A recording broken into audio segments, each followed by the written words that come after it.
Very loud. Shule ya msingi nimesomea Kagera. Masomo yangu nilipeleka Kabwela. Nilikuwa mtoto mtulivu sana darasani. Hata walimu wakamwa kunifanya niwe monta. Nilipofika darasa la pili, mambo yakabadilika.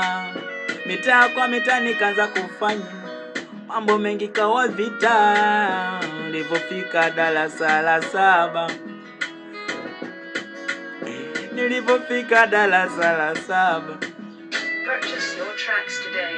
nilipofika darasa la saba nikayajua mapenzi. Nilipofika darasa la saba nikapata kampenzi. Ya kampenzi kalinipenda kweli. Ya kampenzi kalinipenda kweli.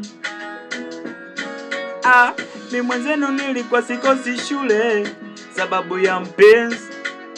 Mimi mwenzenu nilikuwa sikosi shule sababu ya mapenzi. Yule mtoto bwana alinichanganya na kanifanya niajue. Nilikuwa sijui ila nikaona utamu wake nikaanza ilikuwa ni hatari mazee. Asa nilipofika sekondari ndo ikawa taabani. Watoto wazuri kwa cheki.